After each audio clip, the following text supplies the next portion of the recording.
you're over the age of 35, stop everything you're doing right now. After a lifetime of eating fatty foods, you may run the risks of a stroke or heart attack due to plaque buildup in your veins and arteries. To learn how you can reduce your risks, visit youthfountainlab.com or call 1-800-853-7856 today. This may be a life-changing call for you or someone you love. Thank you, and we hope to hear from you.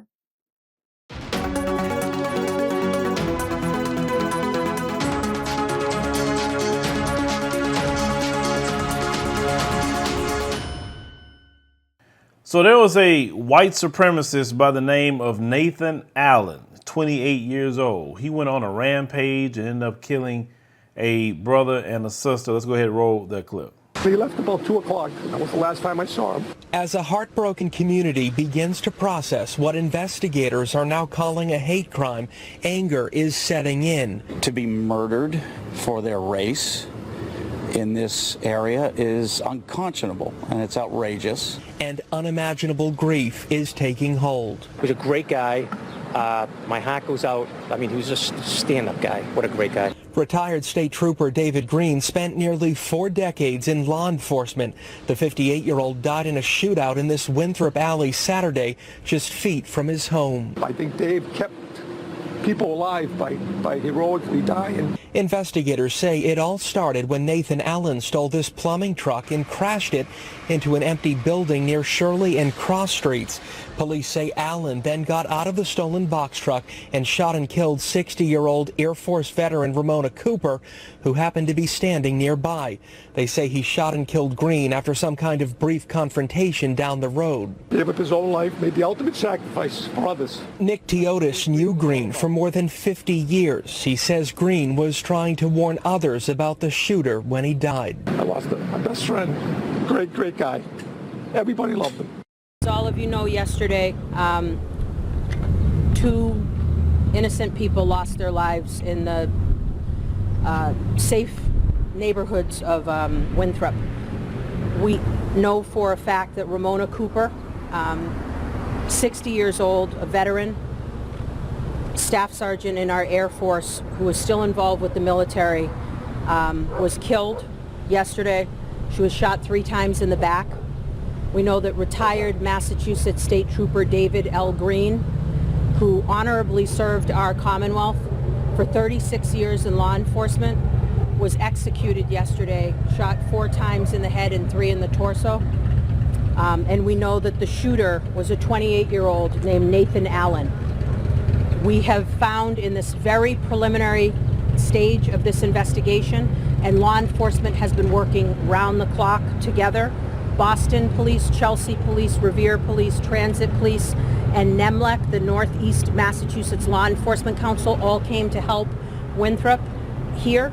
That there is some troubling white supremacist rhetoric that was found in the hard police work that they did in this individual, Nathan Allen's own handwriting, writing anti-Semitic and racist statements against black individuals.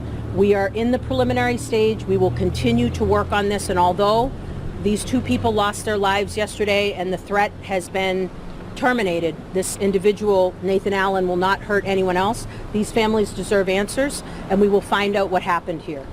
I want to make sure that I do state that law enforcement stood in formation for retired Trooper David Green right where he laid after he was killed, and that law enforcement, firefighters, and first responders in Boston also lined the streets of Albany Street when the medical examiner drove Trooper Green's body back there.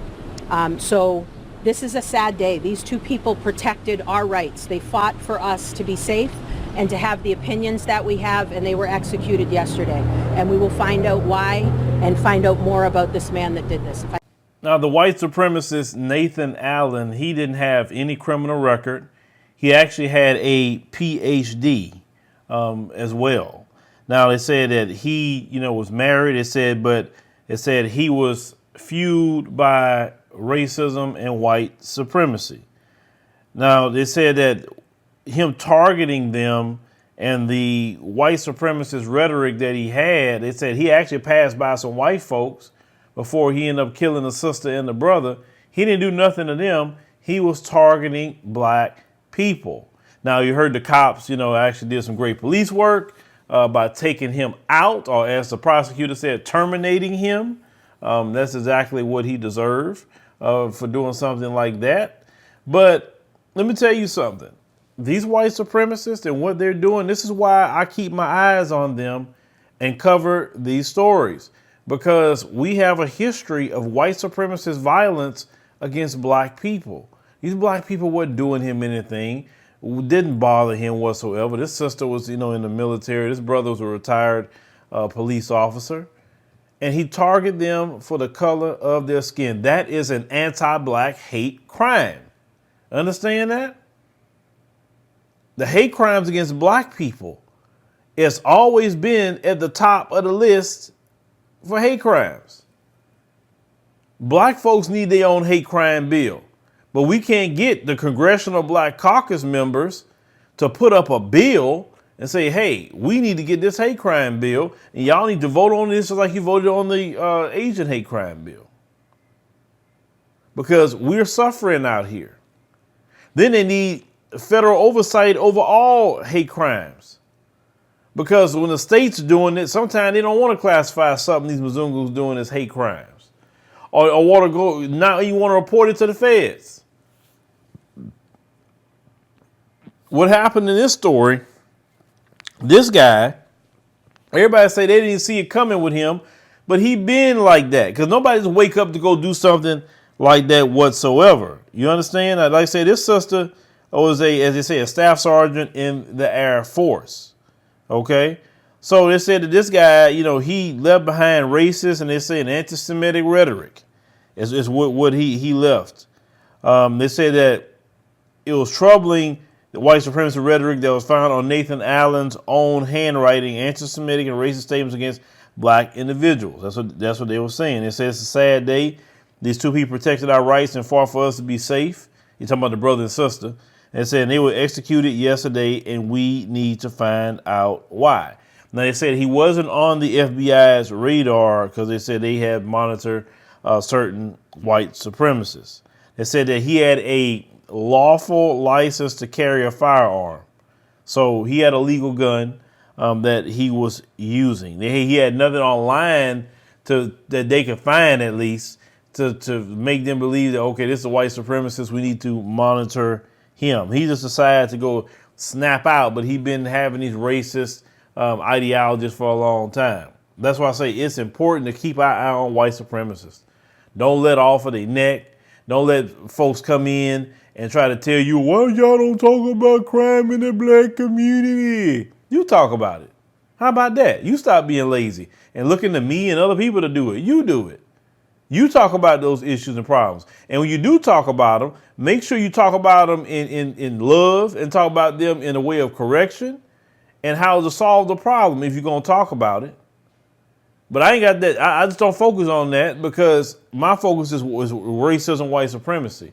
This is something that's been happening to us for hundreds of years. The quote unquote black on black crime problem really didn't get jumped off until maybe, the 80s or so.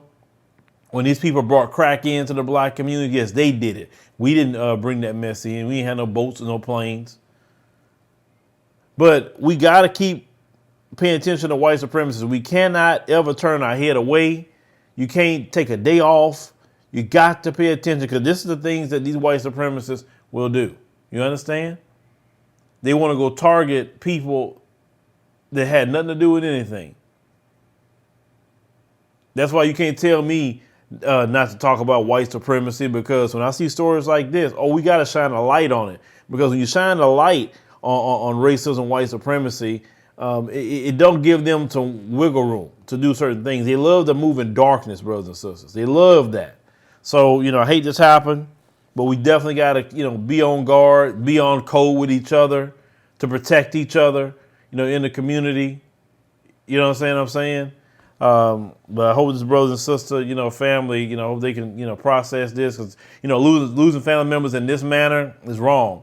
And he killed that brother literally in rage because he shot the brother, 4 times in the head, 3 times in the chest. He was enraged. He was enraged. He young too. I mean, like, he 28 years old. Really? You got the whole rest of your life to live, and you got all this hatred for black folks. I tell you all the time, you got hate for black folks. Go move to the states where hardly no black folks are at. They got towns there's no black people in this country, not a one. Go move over there. You don't have to see black folk. You don't have to harm nobody. You don't have to go to jail. Just go move with your brethren. Move with them. Matter of fact, we would love for you to go move with them. They got places for you, like in Montana and Idaho and all the little places like that y'all like to be at. In them little areas that look like the hills have eyes. Go be over there. Instead of doing the mess that y'all doing.